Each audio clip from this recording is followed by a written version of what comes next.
નમસ્કાર મિત્રો, Gujarat exam practice પેપરમાં આપનું સ્વાગત છે।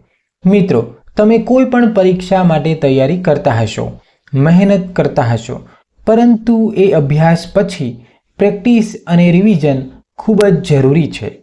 અંગ્રેજીમાં એક કહેવત છે, practice max the main perfect, એટલે કે પ્રેક્ટિસ માણસને પૂર્ણ બનાવે છે। તો આવો અમે તમને તમારા લક્ષ્ય સુધી પહોંચવામાં મદદ કરીશું। તો ચાલો શરૂ કરીએ આજની પ્રેક્ટિસ। તો મિત્રો, આજના વિડીયોમાં આપણે ગુજરાતની ભૂગોળ વિશેના ખૂબ જ મહત્ત્વના પ્રશ્નોની પ્રેક્ટિસ કરીશું।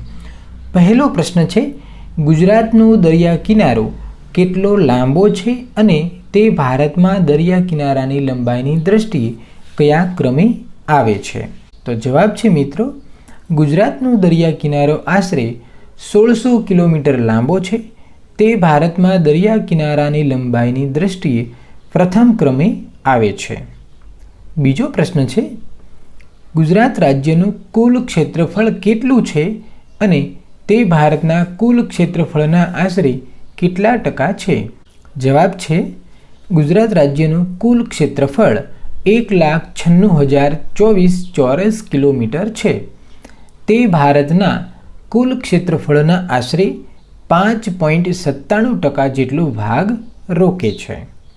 પ્રશ્ન નંબર 3, ગુજરાતની મુખ્ય ભૌગોલિક રચનાઓ કઈ કઈ છે અને ગુજરાતની જમીનને મુખ્યત્વે કયા 3 ભાગોમાં વહેંચવામાં આવે છે?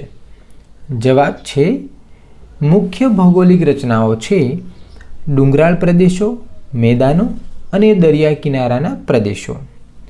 પછી તેના મુખ્ય 3 ભાગો છે કચ્છનું રણ અને ડુંગરાળ પ્રદેશ, બીજો ભાગ છે સૌરાષ્ટ્ર અને કાઠિયાવાડનો દ્વીપકલ્પ એટલે કે તેના ઉચ્ચ પ્રદેશો અને ડુંગરાળ પ્રદેશ, ત્રીજો ભાગ છે ગુજરાતનું મેદાન જેમાં પૂર્વ અને દક્ષિણ ગુજરાતના ફળદ્રુપ મેદાનોનો સમાવેશ થાય છે। પ્રશ્ન નંબર 4, કચ્છનું મોટું રણ શેના માટે જાણીતું છે? તો જવાબ છે, કચ્છનું મોટું રણ વિશ્વના સૌથી મોટા ખારા પાટના રણમાંનું એક છે અને શિયાળામાં યોજાતા રણોત્સવ માટે જાણીતું છે।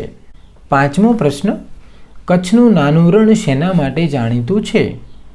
જવાબ છે, કચ્છનું નાનું રણ વિશ્વના દુર્લભ પ્રાણી ઘુડખરના એકમાત્ર નિવાસસ્થાન તરીકે જાણીતું છે।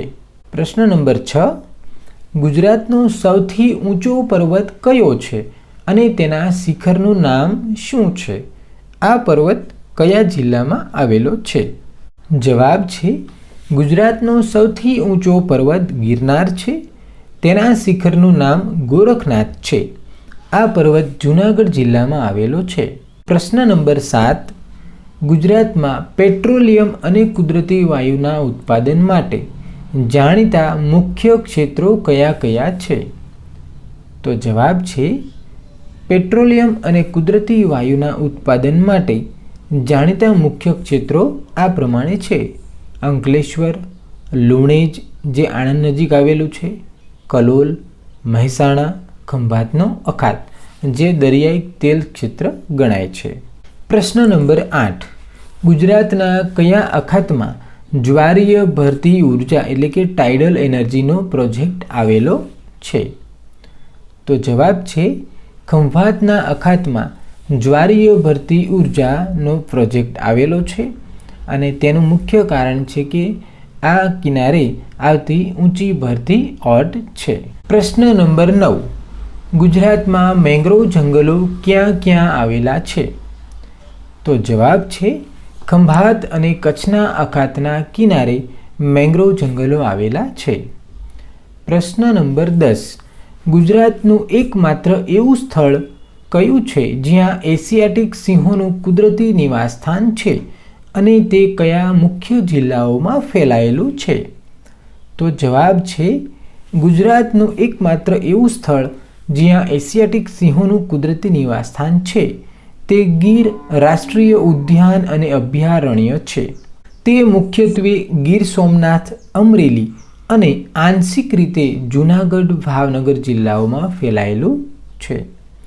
ઓકે મિત્રો, આશા છે કે તમને સારી એવી પ્રેક્ટિસ થઈ હશે। હજી પણ વધારે પ્રેક્ટિસના વિડીયો માટે અમારી ચેનલને લાઇક કરો, શેર કરો અને સબસ્ક્રાઈબ કરો. Thank you.